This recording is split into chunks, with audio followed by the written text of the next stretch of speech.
Welcome to the Texas Values Report. This is Jonathan Saenz, president of Texas Values. Great to be with you on another glorious week in the state of Texas. It's Holy Week. A lot of important things going on that matter to our faith, also that matter to our country, our culture. You know, in many ways, you look at this week, there's a lot of attention around Easter, as you would expect, right? Good Friday. Look, and as a matter of fact, if you're having any trouble with your kids being out of school Friday or having excused absence, let us know. That issue's been a flashpoint at times. There's a specific state law on this, okay? So it couldn't be any more clear. As a matter of fact, we're going to have a blog post up on our website and social media so people are aware of that.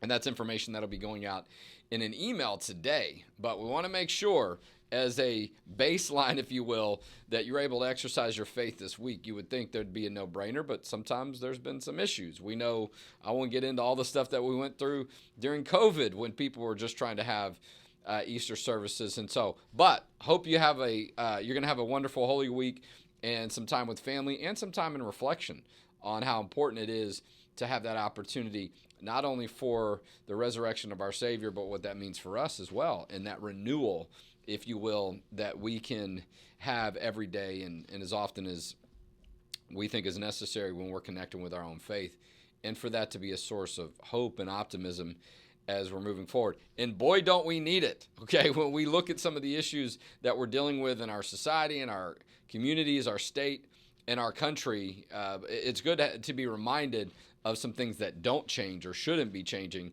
and that we can count on. And look, I've got some really good updates from the U.S. Supreme Court. I'll touch on that towards the latter half, the second half of our time together today on this weekly show and podcast. U.S. Supreme Court heard a huge case on Tuesday. I was there with Mary Elizabeth Castle from our team, and I was glad I was a part of it. Big case coming out of the state of Texas. But we're going to spend a bulk of our time today talking with our guest, who is a local guest. I love when we have guests that are local. Maybe he can come into the studio sometimes. But our good friend, Dr. Kevin Stuart, is going to be our guest today on the Texas Values Report. He is an assistant professor of political science and the director of the Center of Faith and Culture at the University of St. Thomas. University of St. Thomas is a private Catholic university in the heart of Houston, sort of West Houston. It sort of used to be West Houston. It almost feels like it's central. Just 5 or 10 miles, if not 3 or 4 miles off Allen Parkway or that area from the Houston, downtown Houston. Can you tell I'm from that area? Grew up in Houston. So, but Dr. Stewart's also been involved in other efforts, the Austin Institute, and some things in his hometown or where he lives currently. Dr. Stuart, welcome to the Texas Values Report.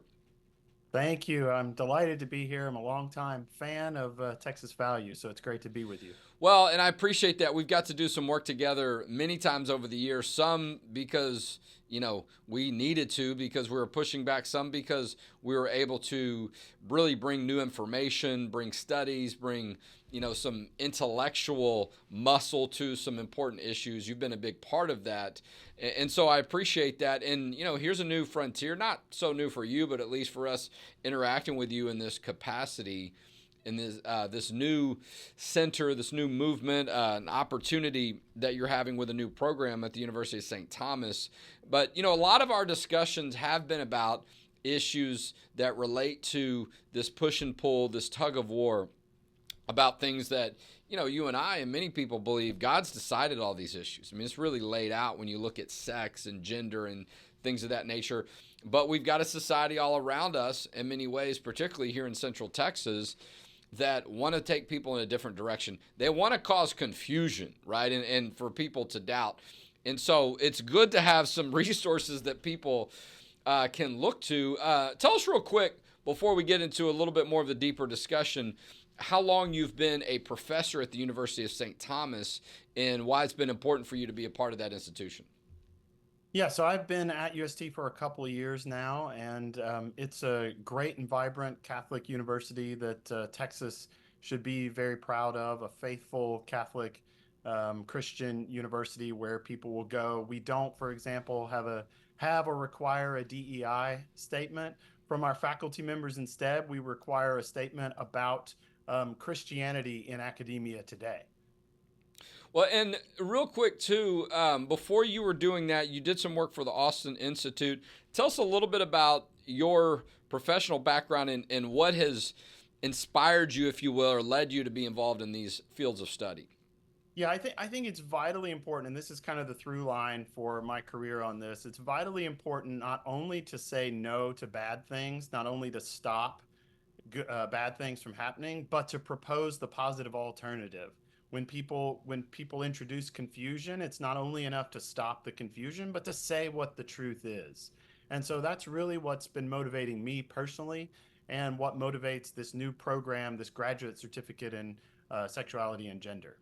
Well, and I want to hear more about that, and certainly for the benefit of our viewers and listeners today. If you're watching on Facebook or you're on YouTube, like this video, share it. Let's get it into some groups, into some chats so we can expose more people to the conversation. I'm going to do that right now on my own Facebook page so we can have more people that can benefit from this conversation, this very important conversation that we're having today with Dr. Kevin Stuart. So the University of St. Thomas marked International Women's Day with the launch of the new Sexuality and Gender Studies program. That was towards the end of last month, towards the end of February.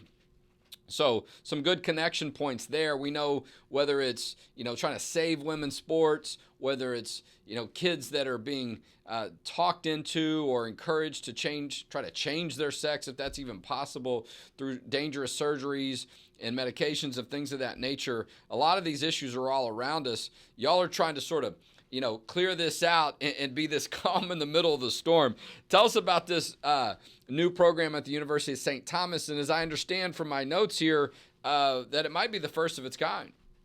It is. It's the first of its kind. It's unique. A lot of people are scared to touch these issues, but a fundamental commitment for the university and for all of us on the faculty is that there's only one truth. It's all God's truth. So there's nothing to fear about science done well. There's nothing to fear in philosophy done well, but there's a lot to fear in those things done wrong and warped.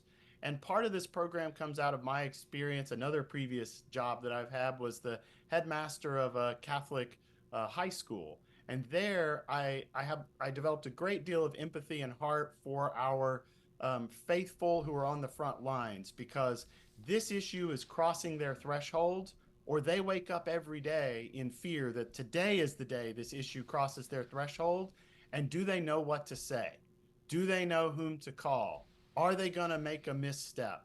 And so this program is to help them, help equip them to face this issue confidently, charitably, right, with compassion for those that affects, the parents and the kids alike, but also with the truth, because it's only through the truth that real healing can occur for those affected by these issues.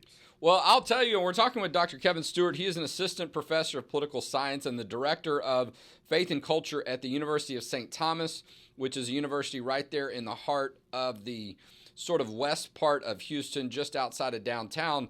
If there was a gender study courses when I was a student at the University of Texas, you would not have been the professor, right? I might not have been allowed to be in the course, okay? I'm kidding, sort of, but I took some classes in sociology at the University of Texas. Now, they were not gender study classes, but they sort of, tiptoed around these issues, or at least opened it up to where maybe we would discuss some of these things. Now, this was 25 years ago. We weren't talking about men competing in women's sports, but there were some issues related to this that were already starting to bubble up a little bit.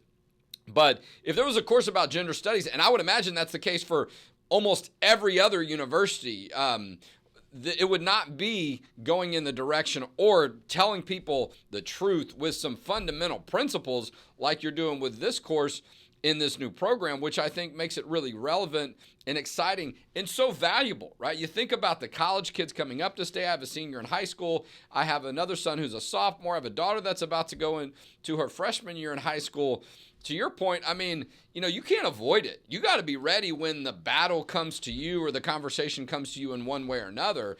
And it's going to. It's just inevitable. And it's not anything to be afraid of, but it's really commonplace now, right? So I do think there are a lot of people, young and old, that would love to be equipped and love to learn more about how do I have this conversation. And how do I draw from my own particular faith, from my Christian faith, so I can have a meaningful conversation? And sometimes, Dr. Stewart, it's going to be hostile whether we want it to be or not.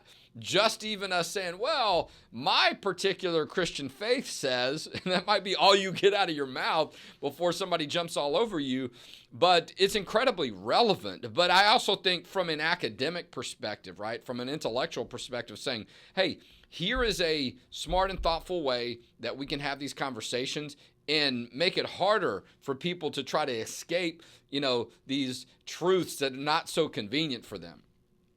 That's right. So the program consists of 4 courses designed to get people in and out in a year.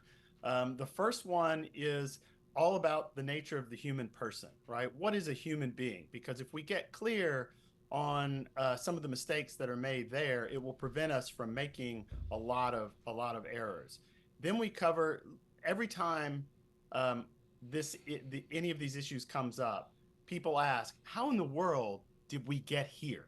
How did things get to the point that we have men trying to compete in women's sports? And so we're going to answer that question with a class on the history of sex and gender. And then the third class is the science and social science of sexuality and gender, where we dig into all of these studies to see what the science actually says. And people will be shocked by what they find there. Instances where the data itself is good, but the author of the data might actually lie about what his or her own data says on the issue. We found instances of that. We've scored when I was at the Austin Institute, we scored retractions on some of this stuff. So I'm very familiar with with what's going on there. And then the fourth class is a professional applications class. If you're in law, if you're a nurse, if you're in education, these issues look slightly different.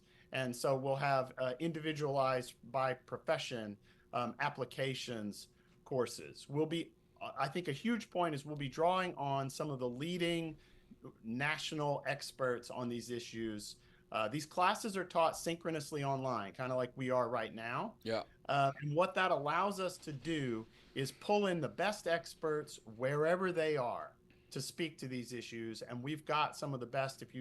Our faculty members will be known names to a lot of your listeners and a lot of our good folks here in Texas. Well, we're talking with Dr. Kevin Stuart. He's assistant professor of political science and director of the Center for Faith and Culture at the University of St. Thomas, which is in the Houston area, a new program that they're launching, the Sexuality and Gender Studies program. I'm just saying, if you need anybody that sort of has experience on the street on how these issues play out or at the state capitol, you let me know. I'm your guy. But I know our colleague, Mary Elizabeth Castle's right there as a part of the faculty there. She's an adjunct professor. I think she teaches her classes remotely, but I think she may have some time on campus at the University of St. Thomas from time to time as well. It's interesting too, though, Kevin, because you think about how these issues are getting so much more attention. To your point, how did we get here? And I think for a while, like when I was a student in college at the University of Texas, it was like, oh yeah, that's their course. That's sort of way over there. And, and not that it was ignored, but, but it didn't touch so many areas of our life. You almost had to, stumble across it, right? But you mentioned Austin Institute, our good friend Mark Regnerus, that's leading so much great work there. That's what happened to him at the University of Texas. He was just simply trying to do social science work and produce an academic and intellectually honest and accurate study. And, was attacked the messenger, right? I mean, he almost lost his opportunity to be a professor there. And I was one of the lawyers that was helping back him up.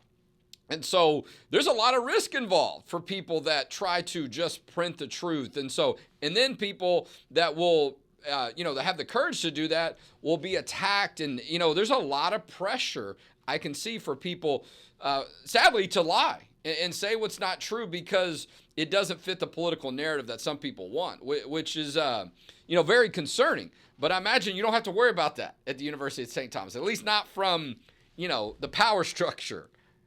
That's right. That's right. Well, the old saying is a lie can get around the world before the truth has its boots on. And here, what we're talking about today is the truth is getting its boots on now. Yeah. And it worked in the case of, you mentioned Mark's experience. I just read recently in an academic article in the abstract that it is now a settled conventional wisdom that there is an advantage for children raised in a two-parent home with their biological parents. So my question was, so where does Mark Regnerus line up to get his apology? Because what he was saying a decade ago, and they tried to run him out of academia, is now conventional wisdom throughout academia. Well, and and it goes back even further. When I was a sociology student at the University of Texas, there was a professor there, and I don't know if he was left or right or wherever, which is to his credit, named Norval Glenn, that was writing about this. You had books from people like David Papineau with the title Life Without Father. I mean, there's so much history demonstrating that, and just as sort of a matter of fact, but to give people some perspective. And now we're in a time in society where you got to fight all these people off that are attacking you, really just for kind of reiterating something we've known for a long time, but it's relevant, right? And so, tell me real quick, the program launched towards the end of February. What's the feedback you're getting so far? What are you hearing? A ton of interest. People saying, I need this. People saying, I've been waiting for something like this, especially all those professionals who are coming into contact with these issues in their professional environment. So we're getting strong interest and would love to see it.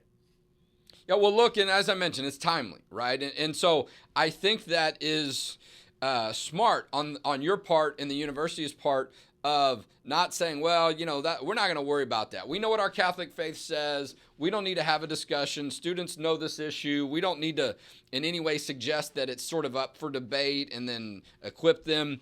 But that's not true. As we've mentioned a couple of times, the fight's going to come to you. It's going to touch you in one way or another. So you need to be prepared. And I think for that next generation, and maybe people at an older age too that want to come back or involved in some of these programs or getting their graduate degree, whatever it is, for them to know, I need to know a little bit more about these topics, right? You could be an employer. You could be running your own business. You could be an academic. You could be in so many different settings where these issues are going to come to you, even if it's, you just want to have be able to talk about it thoughtfully, or it might get raised to another level where it's a legal issue and you might, find yourself in court or find those kind of threats, or just want to have a more deeper understanding for it in many ways. So I think there's a lot that's offered there. I mentioned I've got kids that are, in high school age going off to school, and we can think sometimes our private schools that do a good job, are equipping kids, but sometimes they're not getting at this level. But I'm curious about this. Is this at the undergraduate and graduate? What are the different levels of degrees that people could be attaining where they could have an opportunity for a course like this? Sure, that's a great question. So this one starts because we want the conversation to be at a very high level and it's geared for professionals who are on the front lines. This first offering is a graduate level program, but we will be rolling out undergraduate courses as well in time to help equip people before they're out in the workplace on these issues. Because as you mentioned, lots of us don't want to find ourselves in the spotlight, and so it's tempting to believe that we can hide away from this issue, that we can just ignore this issue and it will go away and it won't touch us if we don't touch it. That's just not true. That's a fantasy, unfortunately. There is nowhere to go to hide from these issues. The best thing all of us can do is to be adequately prepared when this issue finds us to respond to it. Well, as you've experienced personally, you can't even go to a country town like Taylor, Texas and hide from it, right? And that town is certainly growing with Samsung taking up shop there and putting a big facility up and so on. But, look, I mean, you and I interacted on this issue where they have drag queens and the Christmas parade and all the stuff that's been going on in that community. And a lot of that is because the absence of people having good information. Some of that is politically based. Some of that is people on the left that are just trying to push their agenda. They could care what you and I think or other people think about what the real facts are. But there are sometimes people in the middle that if they had a stronger understanding of this, I think we could push back or maybe slow some of these things down and we would have a little bit more of a fighting chance. And I know a lot of that stuff going on in Taylor's not over. There's a lot of unfinished business. But a lot more awareness was brought to the table because of those issues. You're a big part of that. And we'll see what happens in the coming years as that community and others find themselves grappling with these things. And a lot of it, in my opinion, comes down to voters being educated about what's going on, so you got the right type of people in place. So I'm really excited about the course. Go ahead. People of faith need to know that the truth is on our side, the science is on our side. We just need to get ourselves informed about what those are and what it actually says. Yeah. And you can say, hey, that's what my professor told me, right?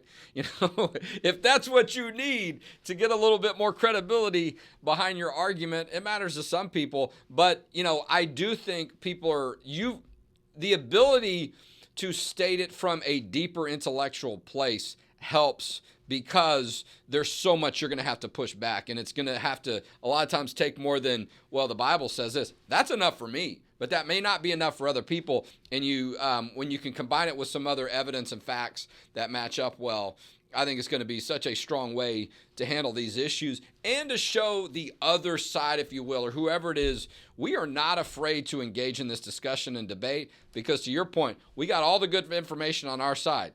Let's talk. Let's bring it up. And so, listen, I'm excited about what you're doing. I think it's a huge step in the right direction. I think a university, a Catholic university, a private university, getting themselves out there, giving students and families and professionals an option to say, you know what, I want to learn about this, but in a place that I feel respects my values and I can trust. And so I think that's what you guys are right on. So Dr. Kevin Stuart is leading this program, the Sexuality and Gender Studies program at the University of St. Thomas. You can go to their website to find out more about that work. You can go to their Twitter at UST_CFC to find out more about the Center for Faith and Culture.